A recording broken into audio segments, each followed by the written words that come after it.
फुलंब्री तालुक्यात सिंचन विहिरींचं नवीन प्रस्ताव स्वीकारणं थांबवल्यानं शेतकऱ्यांमध्ये नाराजी पसरली। मागेल त्याला विहीर या योजनेअंतर्गत अनेक विहिरींची कामं अपूर्ण असल्यानं पोर्टल लॉक करण्यात आले आहे। तालुक्यात 3265 विहिरींची कामं ही अपूर्ण असून आतापर्यंत 2052 विहिरी पूर्ण झाल्यात। अपूर्ण कामं पूर्ण झाल्यानंतरच नवीन प्रस्ताव स्वीकारले जातील अशी शासनाची भूमिका आहे। दरम्यान अनुदान रखडणं आणि अतिवृष्टीमुळे विहीर आणि गोठ्यांच्या नुकसानीची भरपाई न मिळाल्यानं शेतकऱ्यांमध्ये असंतोष वाढतोय। आज खरं तर फुलंब्री तालुक्यातील अनेक समस्या माझ्या शेतकरी राजाच्या बनलेल्या आहे। मित्रांनो, गेल्या अनेक वर्षापासून 2022 तर 2023, 24 व 25-26च्या एमर्जन्सी माध्यमातून शेतकऱ्यासाठी विहीर असो की गाय गोठा असो किंवा शेततळे असो की अनेक योजना या पंचायत समितीपाशी फक्त ठप्प होऊन पडलेल्या आहे। मित्रांनो, अनेक वर्षापासून शासनाने माझ्या शेतकरी राजाला विहिरीची तांत्रिक मान्यता दिली व गोठ्याची तांत्रिक मान्यता दिली, पण अद्यापर्यंत कुठेही या पंचायत समिती फुलंब्री येथे आले असतात, विचारपूस केली असतात, इडले बीडीओ सांगतात, इडले इंजिनियर सांगतात की काम चालू करू। पण मित्रांनो, गेल्या अनेक वर्षापासून माझ्या शेतकरी राजाचा प्रश्न हा पेंडिंग तो पेंडिंगच राहिलेला आहे।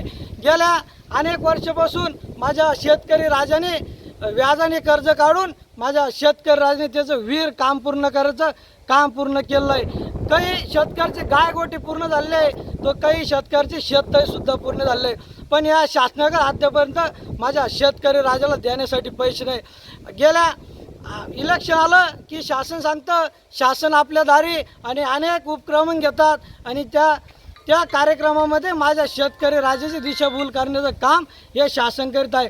2024च्या फायली मंजूर आहे, 2022च्या विहिरीच्या फायली मंजूर आहे, पण अद्यापर्यंत त्या फायलीचं 1 रुपयासुद्धा मास्टरचं काम या इंजिनियरने आणि रोजगार सेवकांनी काढले नाही। होतं काय मित्रांनो, एकीकडे शासन वर्क ऑर्डर द्यायला त्यावेळेस सांगतं की ही वर्क ऑर्डर घ्या आणि 6 महिन्याच्या आत काम पूर्ण करा, पण इथं कुठलाही बीडीओ असो की बीडीओ मॅडम असो हे कोणत्याही रोजगार सेवकला आदेश देत नाही। कारण की ज्यावेळेस माझ्या शेतकरी राजाची फाईल मंजूर होती त्यावेळेस ते काम पूर्ण करण्याचं काम हे रोजगार सेवकाचं असतं, पण या कामाकडे इंजिनियरसुद्धा एक फोन केल्याशिवाय त्या शेतकरी राजाचा जिओ टॅग विहिरीचं काम पूर्ण करीत नाही।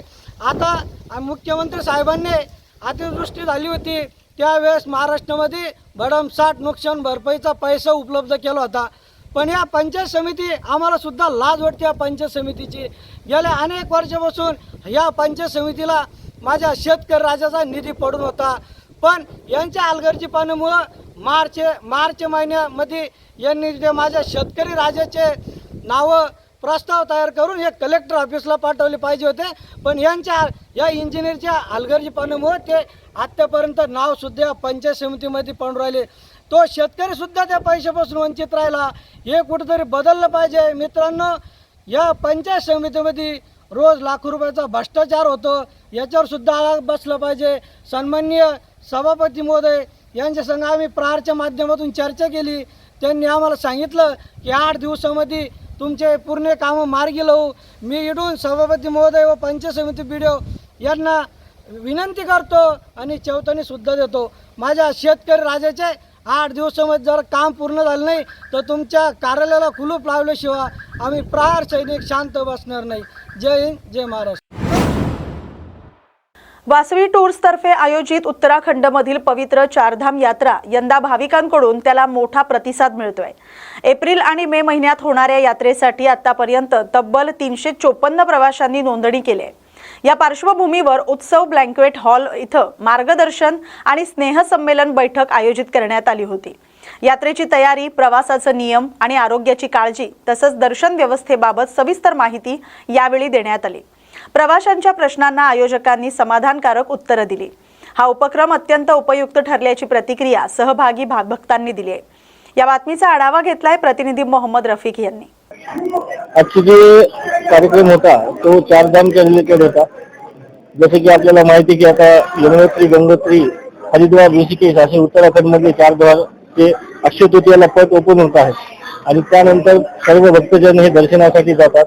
वासवी टूर्सच्या माध्यमातून यावेळेस 350हून अधिक भक्तजन जे आहेत ते आपल्या या टूर कंपनीमधून दर्शनासाठी जाणार आहे. तर त्यांना जाताना जो 12-13 दिवसाचा प्रवास आहे तो प्रवास कसा असेल, तिथले नियोजन कसं असेल, तिथली व्यवस्था कशी असेल हे मार्गदर्शन करण्यासाठी एक मार्गदर्शन शिबिर या ठिकाणी होतं. आपल्या देशामध्ये युद्ध चालू आहे, त्या युद्धाचा परिणाम तुमच्या टूरवर काही होईल का? भीती पहिले होती की युद्धाच्या परिणामानुसार यात्रा ही उघडेल, कारण डिझेल आहे, गॅस सिलेंडर आहे, या अडचणी असल्यामुळे आम्हाला थोडी भीती होती. पण या अडचणी अधिक जाणवल्यामुळे यासाठी वासवी टूरने आधीच नियोजन लावले होते. पण कुठल्याही परिस्थितीमध्ये ही यात्रा निघणार हे मात्र निश्चित होतं. तर आपल्या ट्रूपपेक्षा वास्तविक ट्रूप हे प्रवाशांना काय वेगळं पण देते आणि काय सुविधा देणार? दुसऱ्या टूरपेक्षा वासवी टूर्स हे वेगळं का असं मी सांगणं योग्य नाही. पण तुमच्या प्रश्नाचं उत्तर म्हणून की वासवी टूर्स एका धार्मिक पद्धतीने आणि त्याचबरोबर सगळ्यांना समजून वयाचा विचार करून प्रत्येकाला आपापल्या पद्धतीने जपून ही यात्रा करण्यासाठी त्यांना मार्गदर्शन करते. यामध्ये ब्रेकफास्ट, लंच, डिनर आणि हॉटेल व्यवस्था, विमान व्यवस्था, हेलिकॉप्टर व्यवस्था, घोडा, डोली, पालखी, पिट्टू व्यवस्था आणि त्याचबरोबर योग्य पद्धतीचे गाईड आणि सगळे फिरण्याच्या गोष्टी ज्या आहेत त्या अतिशय चांगल्या पद्धतीने देत असल्यामुळे या 10 वर्षामध्ये ह्या वासवी टूर्स बद्दल लोकांचं चांगलं मत आहे. म्हणून मला वाटतं की याच कंपनीतर्फे सर्वांनी जायला पाहिजे. या यात्रेबद्दल नांदेडच्या जनतेला एवढंच आवाहन करणं की ही जी यात्रा आहे ही अतिशय कठीण मानली जाते. तर ही यात्रा आपण करताना आपण कोणत्या कंपनीतर्फे जातो आणि कोणासोबत जातो याचा चांगला विचार करावा, त्यांचे रिव्ह्यूज चांगले पाहावे आणि मगच या यात्रेला जावं. कारण एकदा आपण यात्रेला गेल्यानंतर तिथे जो त्रास होतो तो आपल्या सर्वांनाच सहन करावा लागतो. ठीक आहे, धन्यवाद. तर तुम्ही काय सांगणार की वास्तविक टूर वासवी टूर या कंपनीमध्ये मी 22 तारखेच्या स्लॉटमध्ये केदारनाथ, बद्रीनाथ या 4 धाम यात्रेला जात आहे आणि त्यांनी आज इथे या ठिकाणी सेमिनार ठेवलाय त्यामध्ये खूप चांगली माहिती दिलेली आहे आणि जाण्यासाठी काय काय अडचणी येतील आणि त्याचे सोल्युशन काय आहे हे पण त्यांनी सांगितलेलं आहे. आणि प्रत्येक प्रवासांचे जे काही अडचणी आहेत त्याच्याबद्दल पण खूप सुंदर असे त्यांनी उत्तर दिलेलं आहे.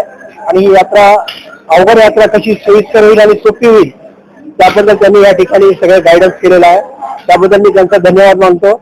आणि वासवी टूर्स ही जी आहे कंपनी, ही जी टूर्स कंपनी आहे खूप चांगली आहे. त्यांनी फार छान सोयी देतील अशी मी आशा करतो आणि त्या टूरमध्ये मी जात आहे.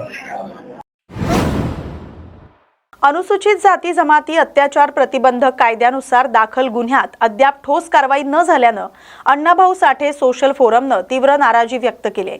या प्रकरणात तातडीनं आरोपींना अटक करावी अशी मागणी करत फोरमच्या शिष्टमंडळानं उपविभागीय पोलीस अधिकाऱ्यांना निवेदन सादर केलंय. 2021 पासून प्रलंबित असलेल्या या गुन्ह्यावर लवकर कारवाई न झाल्यास आंदोलनाचा इशारा देण्यात आलाय. दरम्यान न्यायालयीन प्रक्रिया पूर्ण झाल्यानंतरही स्थानिक पातळीवर कारवाई न झाल्याचा आरोप करत फोरमनं प्रशासनाचं लक्ष वेधलंय. 19/4/2021 रोजी जयस्तंभ चौक येथे भाजपा जिल्हाध्यक्ष विजयराज शिंदे, भाजपा शहर अध्यक्ष मंदार बाहेकर आणि त्यांचे इतर 7-8 साथीदार यांनी मला मागण्या म्हणून जातीवकील स्वीकार केली आणि सगळ्यांनी मला लाथाबुक्क्याने मारहाण केली. त्या विरोधात मी त्याच दिवशी पोलीस स्टेशनला FIR दाखल केला आणि ॲट्रॉसिटी ॲक्ट गुन्हा त्यांच्यावर दाखल झाला. 2021 पासून ते आज 2026 आहे. गेले 5 ते 6 वर्ष हा गुन्हा प्रलंबित राहिला. शासनाने कोणतीच दखल घेतलेली, पोलीस प्रशासनाने कोणतीच दखल घेतलेली नाही. कारण ते भाजपाचे जिल्हाध्यक्ष आणि भाजपाचा मोठा वर्दस्त हात त्यांच्या पाठीशी असल्यामुळे पोलीस प्रशासन सुद्धा त्याला कारवाईसाठी बळी पडत आहे.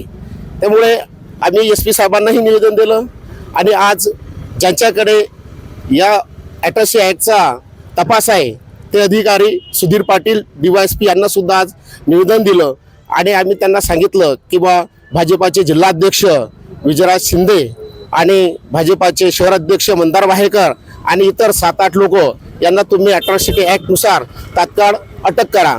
कारण कोर्टाने त्यांची जे अटकपूर्व जामीन होती ती रद्द केलेली आहे. त्यामुळे आता त्यांना अटक करण्याचा मार्ग हा मोकळा झालेला आहे. त्यांना तात्काळ अटक करावं यासाठी संपूर्ण जिल्ह्यातील मातंग समाज आणि आमच्या सर्व महिला इथं येऊन निवेदन दिलं आणि सुधीर पाटील DYSP यांनी आम्हाला आश्वासन दिलं की येणाऱ्या 17 तारखेपर्यंत आम्ही त्यांना या गुन्ह्यात अटक करू आणि त्यांच्यावर कायदेशीर कारवाई करू. तुमची भूमिका काय असणार आहे अटक न झाल्यास? जर अटक नाही झाल्यास मी त्यांना सांगितलं की जर विजयराज शिंदेला तुम्ही अटक नाही केली तर मी आत्मदहन करेल. आत्मदहन मी एकटा करणार नाही. मी म्हटलं तुम्ही तपास अधिकारी आहे, तुम्हाला घेऊन तुम्हाला चिटकून मी अंगावर रॉकेल टाकेन आणि नंतर आत्मदहन करेन. म्हणजे दोघंही जाऊ, गेलो तर दोघंही जाऊ, अशा पद्धतीने मी त्यांना सांगितलं. तेल्हारा तालुक्यातील वारखेड शेत शिवारात वाघाच्या हल्ल्यात शेतकऱ्याचं मोठं नुकसान झालंय. शेतकरी सुभाष म्हसाळे यांच्या शेतात घुसून एका वाघानं एक गाय आणि एक गोरा हा ठार केल्याची घटना घडली. या घटनेमुळे परिसरात भीतीचं वातावरण निर्माण झालंय. शेतकऱ्यांच्या सुरक्षिततेचा प्रश्न आता पुन्हा एकदा ऐरणीवर आलाय. आधीच अडचणीत असलेल्या शेतकऱ्यांवर वन्य प्राण्यांच्या हल्ल्याचं संकट वाढत असल्याची भावना व्यक्त केली जाते. वन विभागानं तातडीनं उपाययोजना करून वाघाचा बंदोबस्त करावा, तसंच शेतकऱ्यांना नुकसान भरपाई द्यावी अशी मागणी होते. नवेगाव नागझिरा व्याघ्र प्रकल्पाअंतर्गत तिरोडा वनक्षेत्रातील कोडलहारा बफर झोनमध्ये एका विहिरीत पडून वाघाचा मृत्यू झाल्याची दुर्दैवी घटना घडली. मिळालेल्या माहितीनुसार वाघ अनावधानानं विहिरीत पडला आणि बाहेर न पडल्यानं पाण्यात बुडून त्याचा मृत्यू झाला. घटनेची माहिती मिळताच वन विभागानं तातडीनं घटनास्थळी धाव घेत पाहणी केली. वाघाच्या मृत्यूच्या कारणांचा तपास सुरू आहे. अशा घटना टाळण्यासाठी विहिरींना योग्य सुरक्षा उपाययोजना करण्याची गरज वन विभागानं व्यक्त केली. या घटनेमुळे वन्यजीव संरक्षणाच्या मुद्द्यांवर प्रश्न पुन्हा एकदा लक्ष वेधले. भारतीय संगीत विश्वातील ज्येष्ठ गायिका आशा भोसले यांच्या निधनानंतर संपूर्ण देशात शोककळा पसरली. त्यांच्या स्मरणार्थ येवला इथं ऑल इंडिया पॅन्थर सेनेच्या वतीनं श्रद्धांजली अर्पण करण्यात आली. यावेळी उपस्थित पदाधिकाऱ्यांनी आशाताईंच्या सुरेल आवाजामुळे संगीत विश्वात निर्माण झालेली पोकळी कधीही भरून न येणारी असल्याची भावना व्यक्त केली. त्यांच्या अजरामर गीतांमुळे त्या कायम रसिकांच्या हृदयात जिवंत राहतील असंही यावेळी सांगण्यात आलं. कार्यक्रमात संघटनेचे पदाधिकारी आणि कार्यकर्ते मोठ्या संख्येने उपस्थित होते.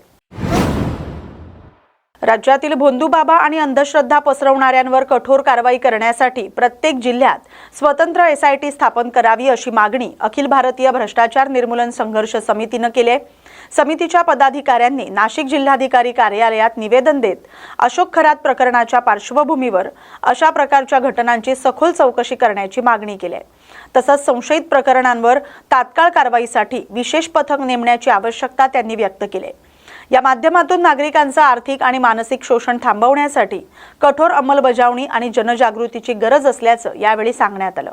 भारतीय भ्रष्टाचार निर्मूलन संघर्ष समितीचे आमचे राष्ट्रीय अध्यक्ष प्रदीप बाबा खंडापूरकर यांच्या आवाजाने आज जो महाराष्ट्रामध्ये चाललेला घोळ आहे, जे भोंदूगिरी तांत्रिक मांत्रिक हे जे बाबा लोक आहे यांनी पूर्ण समाजाला सोडून तर महाराष्ट्राला पूर्ण वेड्यात काढलेलं आहे. यासाठी प्रदीप बाबा खंडापूरकर यांनी महाराष्ट्रामध्ये आवाज उठवलेला आहे.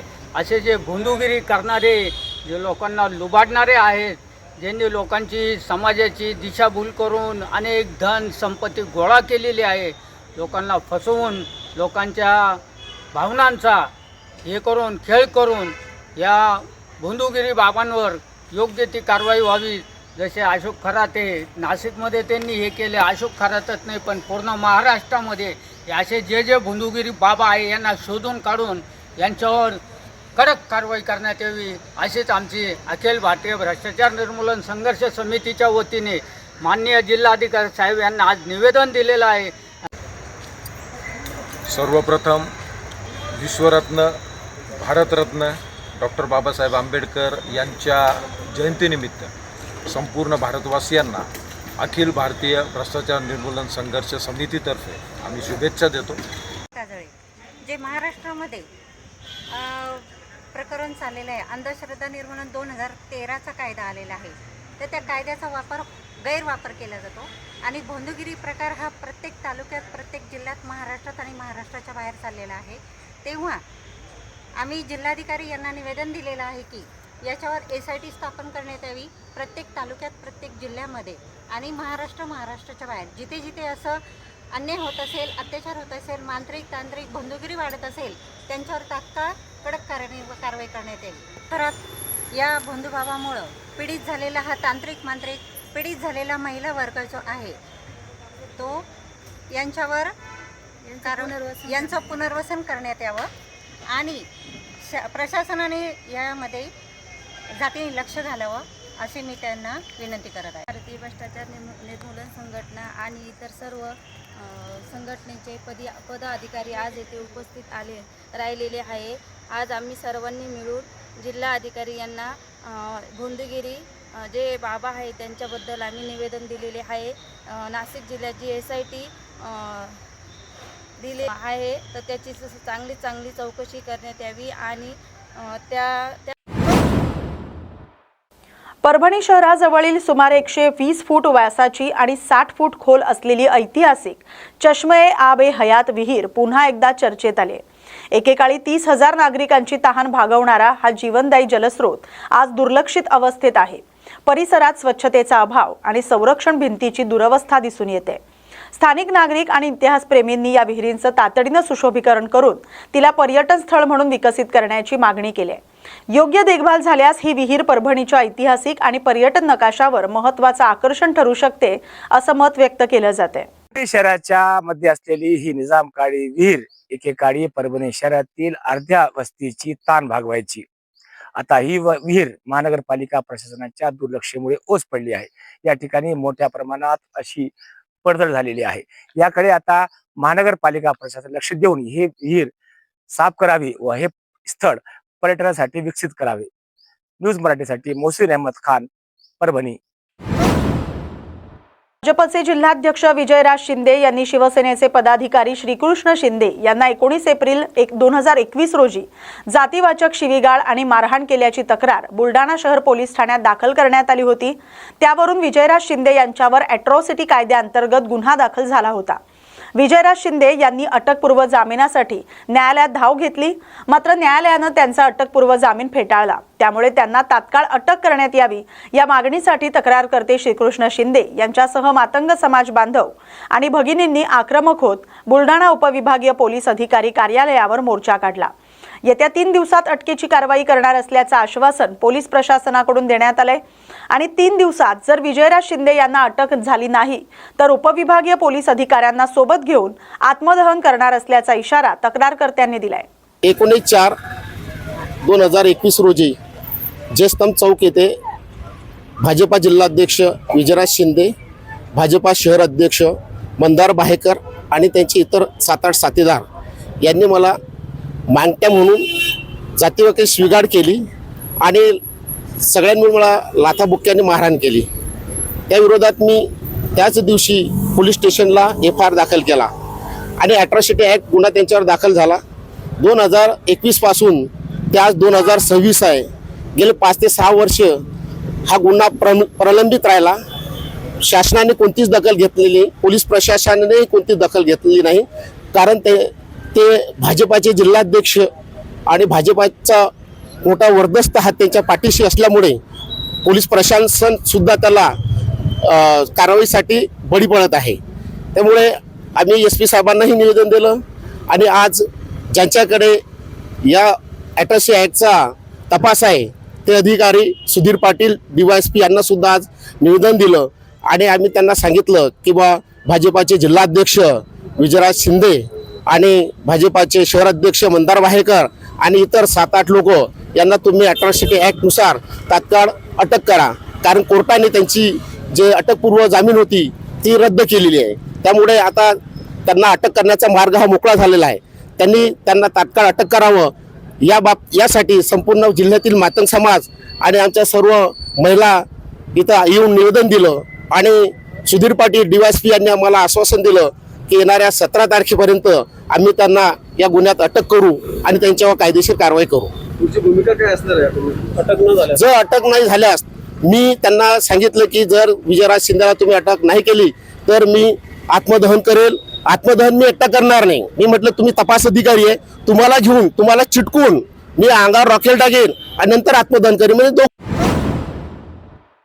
नवनिर्वाचित राज्यसभा खासदार रामराव वडकुते यांचा भव्य नागरी सत्कार सोहळा MIDC परिसरात उत्साहात पार पडलाय. पालकमंत्री मेघना बोर्डीकर यांच्या हस्ते त्यांचा शाल, श्रीफळ आणि पुष्पगुच्छ देऊन सन्मान करण्यात आलाय. या कार्यक्रमाला अनेक मान्यवरांसह नागरिकांची मोठी उपस्थिती होती. मनोगत व्यक्त करताना वडकुते यांनी परभणी जिल्ह्याच्या विकासासाठी कटिबद्ध राहण्याची ग्वाही दिली. सत्कार सोहळ्याला नागरिकांनी उत्स्फूर्त प्रतिसाद दिला. या बातमीसोबतच बातम्या गावाकडच्या मध्ये आता इथेच थांबतोय. अशाच महत्त्वाच्या बातम्यांसाठी पाहत राहा न्यूज मराठी 24/7. नवा भारत नवा विचार.